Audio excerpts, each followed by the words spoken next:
Welcome to Let's Therapy, where we get real and raw about your mental health, faith, and blended family. We're your hosts, counselors Scott and Vanessa Martindale. Now let's therapy. Hey guys, welcome back to Let's Therapy. This is season 3. Trace. Season 3. Season 3. Gone through 2 seasons already. And this season's going to be fire. We're going to have so much fun. Just really getting in and talking about issues that deal not only with blended families, but with marriage and how that relates to mental health. If you don't know, we are your hosts, Scott and Vanessa Martindale. We are counselors, and we're excited to be here with you today. Yes, so excited. It's good to be back. And we're going to dive in. We're going to start season 3 hot. Hot. One of the key terms that we hear in blended families and really in relationship issues is the concept of narcissism. Yes. And so if that is a buzzword and you just heard that and your lights just went off, we are going to dive into it in a 4-part series starting the season off. So let's talk about it. What is narcissism? Well, okay. So, first we just want to give the clinical definition. So, Scott is a therapist. I'm in my master's in marriage and family therapy, you guys. And so this is something that we study. It's something that, again, that it comes up a lot in therapy, as well as coaching in the blended families that we do. And a lot of people don't really know what it is or that it is a disorder. So the clinical term is NPD. It's narcissistic personality disorder. Because what I want to clear up before we even dive into it is a lot of people just tend to label people. Right? It's an easy label. It's an easy label. To just throw at somebody. And as believers, you guys, we have to be really careful with our words, right? Like the power of life and death is in the tongue. And whenever we just start labeling people things, we are putting something on them that God necessarily didn't intend.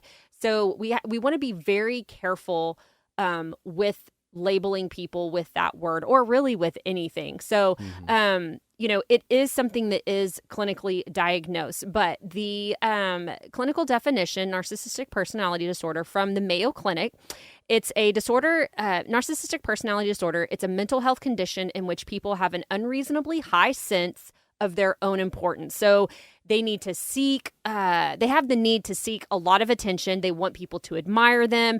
People typically with this disorder, they lack the ability to really understand or care about the feelings of others because it's all about self and it's all about me.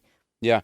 And the other thing I would say too, and I'm glad you talked about the labels part, because generally with any type of psychological disorder, there is a time frame that's associated to this. Yes. So there's a concept that you can act narcissistic in that moment. Sure. Or you can act like it's just about me, and that's more of a, just an interpretation of that action. But elongated periods of time where you're continuing to practice these symptoms is really where NPD kind of gets diagnosed. Yeah. And so some of the signs and symptoms, so to speak, of someone who is suffering with narcissistic personality disorder, guys, understand that the disorder is not who people are. It's not who we are. It is something that we battle, just like addiction, just like any type of substance abuse. So understand it's not who we are, but it is something that we can battle. So some signs and symptoms that you may know somebody that's battling this, or maybe you yourself are, it's the importance of self, being overly boastful or exaggerative of like your own achievements. It can be pretending to be superior to other people. A lot of this is a lack of empathy. You have a disregard for people's emotions or the things that they're feeling or going through. You can look down on others as being inferior. They tend to monopolize conversations. They want it to be all about them. I would say some very acute things is you can see anger, depression, someone that's very unhappy. It can also be someone that has a very fragile self-esteem. So a lot of narcissists suffer with self-worth and confidence. And that's where they go to the flip side. And it's this hyper-vigilant need to find people that can really concentrate on them and their importance and have a need for them. But it's really people who are not confident. Well, and we, because of the worlds that we kind of study and minister in, we see this not only in marriage, but we see this a lot in blended families. And, you're talking about the definition, and then we started looking at kind of the comparisons and the correlations between, children who come from divorced parents and their tendency to develop narcissistic personality disorder or narcissistic personality traits. And it's because that focus is so solely on them that, again, that's not a healthy thing for us to experience in our development, where everything revolves around you. Yeah. And we see that a lot in blended families. I want to talk about a term that it's very normal in this space, and it's a term called DARVO. And what is DARVO? It's kind of an acronym for how narcissistic behavior behaves. Yeah. Which is deny, attack, reverse, be the victim, and be the offender. Oh, so we see these things in these personality, these parts of these personalities that come out over and over again. So the first step is that deny phase. It's the process begins with an adamant refusal to accept any responsibility or acknowledge having a role or any involvement in a harmful behavior or action. So basically, anything that happens, it's not their fault. Yeah. It is a complete denial of the reality that is right in front of them. And we've seen this in couples that you're saying, you did X, Y, Z, and they're like, I didn't do any of that. Yeah. It's just a complete denial of that responsibility. Mm-hmm. And then the second stage, the attack stage, is the character assassination. Oh, yeah. So it's not that, not only did I not do this, this was actually your fault because of your character. So the character assassination is with the aim of redirecting blame onto the person who confronted the perpetrator. Yeah. So we're going to scapegoat for the crimes that the aggressor committed. Yeah. So that's the second stage. And we'll get into this in more detail in later episodes. The third stage is the reverse victim and the offender. So once the character assassination has formed a critical mass of bystanders who are successfully deceived by the manipulator's false narrative. So they're sharing this narrative. The victim's survivor is subject to more painful processes of scapegoating. Yeah. Becomes their fault. Yeah. And can you explain scapegoating for anyone that's listening right now? Because they may not understand what scapegoating is. What scapegoating is. Yeah. Well, it's basically, it becomes, everything is their fault. Yeah. Like it's a complete, you've got these two kind of combination terms. One is scapegoating. The other one is gaslighting. Yeah. It's everything you can think of to make it somebody else's fault. You'll turn every action or every blame into, well, it's because you did this and because you did that. And it's just basically triggering the responsibility onto the person who's accusing you. Yeah. And you see a lot of defensiveness. And like you said, Huge. So if it's a couple that's having issues, and say the husband goes to the wife and is like, hey, I'm seeing X, Y, and Z. You've been doing this, what you have been doing is upsetting me. It then turns into, well, you made me do this, and this is not my fault. It's actually your fault because you did X, Y, and Z. And so just like you said, Scott, it's flipping the situation to make it perceived that it's now your fault and you're the one that caused me to do this or say these things. So then it puts you in a situation where you're being manipulated. There's a lot of gaslighting that goes along with narcissism, which we've talked about before. Yeah, it's almost like a smear campaign. Yeah. They're going to go out and gain allies to their belief system that you are wrong. Yeah. So the fourth step in that is the V, which is basically they are now the victim. Yeah. It's not just that they didn't do anything and they're denying it, but they're the one who actually are offended. Yeah. And so they become the victim of whatever you're accusing or the situation is. They're the one that's actually been wronged. Yeah. Well, and if you're wondering, like, how does someone even get diagnosed with NPD? Really, this comes from, meeting with oftentimes a clinical psychologist, therapist as well. And it's something that would involve probably something on the lines of a personality assessment, medical history, a physical examination, as well as imaging and tests as well. And so from there, how does somebody get treatment? Like if this is a true disorder?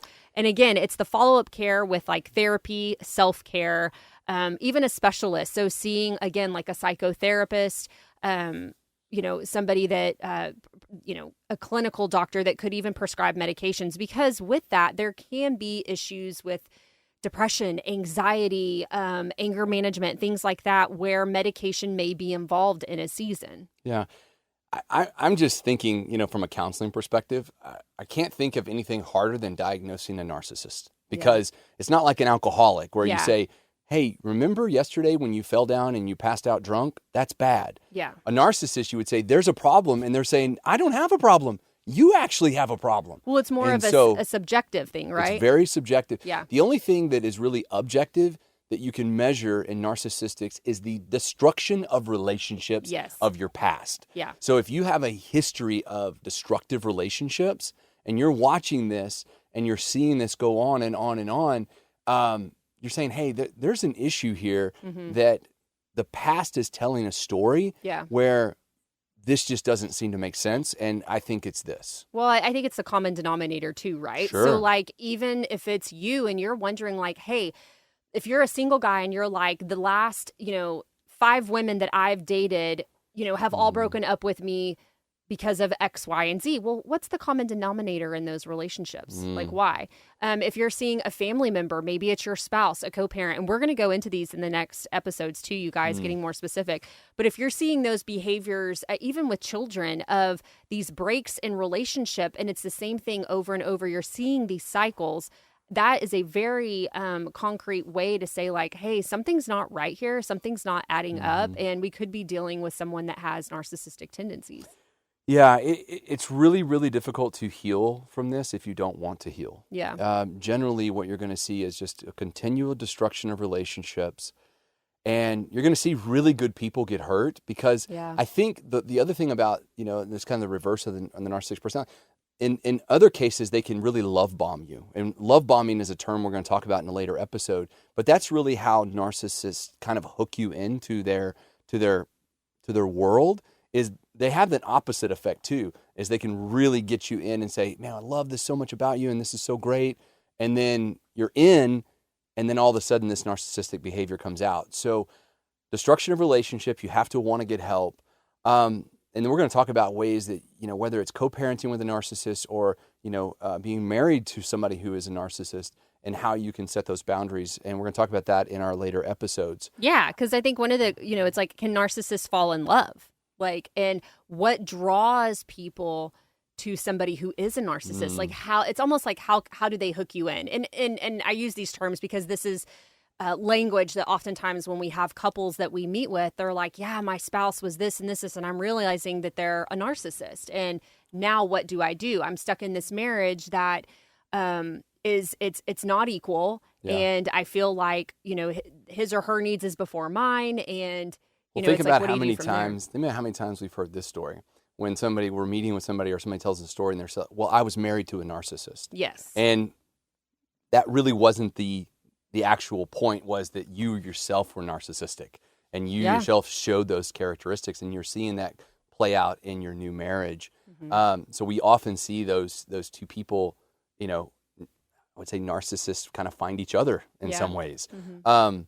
But either way, guys, this is what I want to leave you with, because if you're listening to this and it's kind of struck a tone with you, what we want to do through this series is, one, bring awareness, but also bring tools that can help you. Yes. Bring tools that say, hey, there is help out there. There are tools that you can put in place, whether you're, whether it's in your marriage or a co-parenting or in a child relationship. We want to give you tools. Yeah, and you guys, we're going to dive into these tools. We, one of our favorite therapists of all time, he was actually our therapist for many years. And Dr. Les Carter, he helped us when we were going through our litigation season in our blended family.